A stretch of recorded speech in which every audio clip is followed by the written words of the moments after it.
Welcome back to week number 14, year number 1 of the GGBFL featuring Oklahoma City Bison.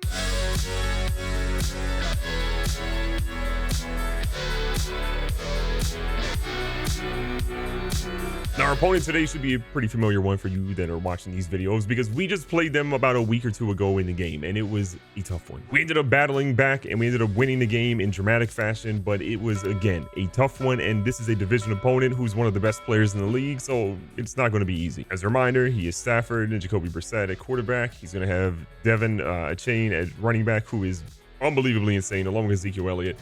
And then at wide receiver, he's got Tyler Boyd, he's got Darius Slayton. I think Darius Slayton was injured in the previous one, which kind of helped us out a little bit. Tyler Scott, Kyle Phillips, Jalen Moreno Cropper. He's got talent here. And then looking at a secondary, Trevon Diggs, who tore his ACL IRL, which is terrible news for the Dallas Cowboys, but for the Elks, he's going to ultimately be playing. Byron Murphy's there, Julius Brents, Kobe Durant, Isaac Yiadom. He's got, again, very talented players there. Tyrann Mathieu in the secondary lurking, and then Jalen Petre on the other side.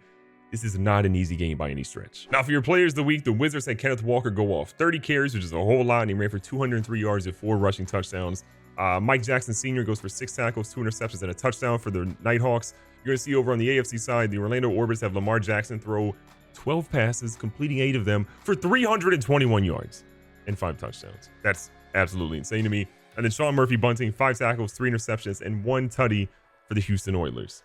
Who's your player of the week? For me, I'm probably going Lamar because that is a ridiculous stat line. Now, the one thing I'm the most excited about is the last time we actually played the Elks, we didn't have our just unbelievably talented weapon, our running back, Jahmyr Gibbs, and he's back this week. Gibbs was gone for, I think, something like 5 weeks, so the fact that we have him back and healthy should be interesting. Treston Ebner will be getting a lot of touches today because he's very good, but the fact that we have Gibbs and Ebner and James Conner for power situations just makes this a really, really fun group. My goal here as well is to try to get an upgrade for Jahmyr Gibbs because if we can get one for him, that would be huge. So Jahmyr Gibbs balls out. We get 55,800, which is good enough for gold. You love to see it. And before we hop into the game here in week number 14, just want to give a little update on the playoff picture. Dreadnoughts is still number 1 in the AFC. The Orbits, if the playoffs were to start today, will be facing the Antlers. The Aviators facing the Caps. The Redwoods facing the Bulls. And then on the NFC side, the Shamrocks are still your number 1 team. On our side, the Wizards will be facing the Blues. We are now the number 3 team, having a tiebreaker for first place in our division. So again, this is a major game for us right now.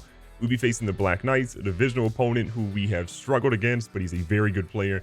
And then you would have the Golden Eagles versus the Elks, which would probably be the game of the first round of the playoffs, in my opinion. All right, we're in field goal range. This is fine.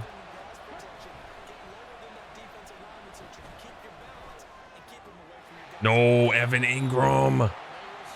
Oh, I thought he was going to outrun him. All right, Koo has not missed a single field goal at all this season. And that's not going to change here. Drilled it. Let's go. All right, 3-0 lead. I wanted the 7, but still, we didn't turn it over. A lot of adjustments here. We got it. Let's go. Nate Hobbs.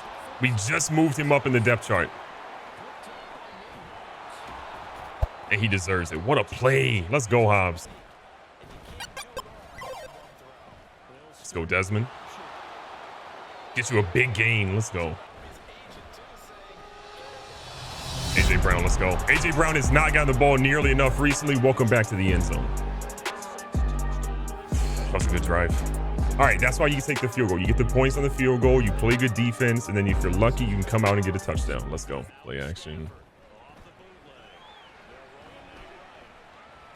There we go. Daffy Owe. Way to get a tackle for loss. Like a run's coming.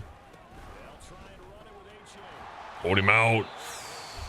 What does he do here? All right, that's a major stop. If we can get any points on the board on this next drive, after holding him to a field goal when he was moving down the field really well, that's going to be major.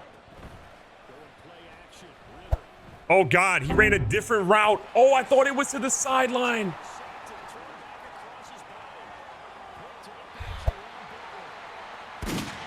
I thought it was a sideline clear out. I forgot it was up.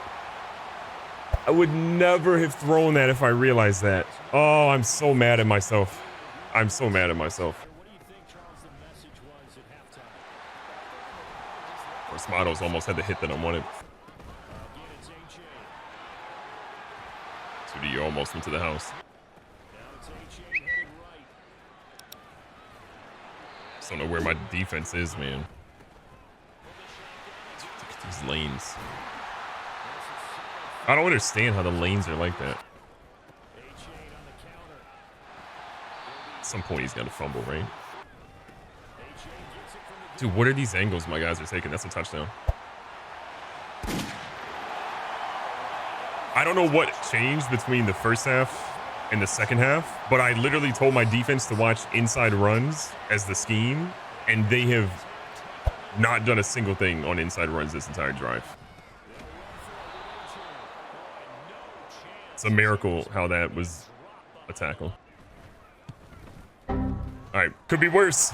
Could be worse. Why is he not handing off the ball when I'm pressing A?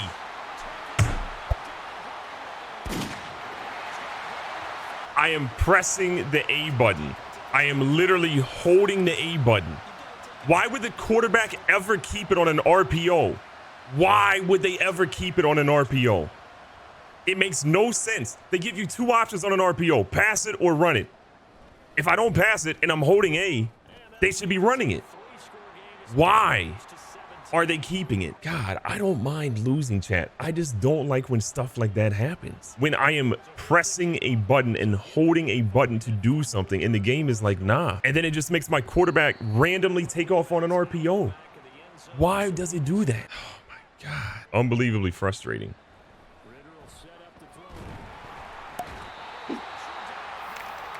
I pressed the B button so long ago. Chat, it's like I'm just on like crazy latency and my button registers just aren't happening.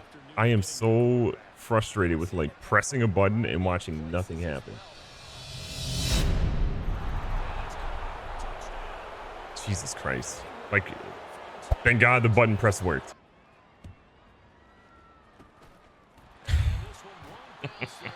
Oh, man.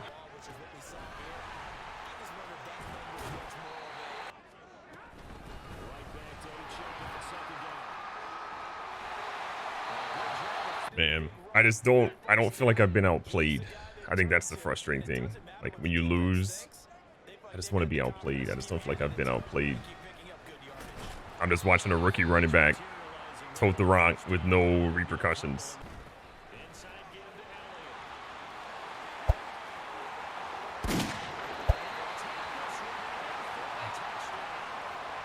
Legit could not run this game.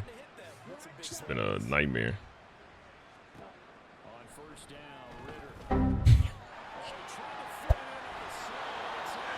Why is AJ Brown doing this on a slant route? Why?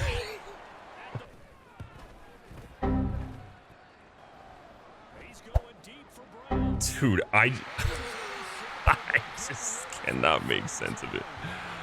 I just watched AJ Brown stop running on a route. I got it. I'm done. I'm not streaming anymore tonight. I cannot. This is too stressful. I have not slept enough.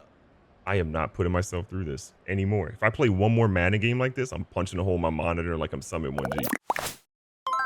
We're going to walk out of here with an L. We're not viewing the stats because there's no reason to view the stats. Be safe, be smart, tell someone you love them. Catch you guys on the next one.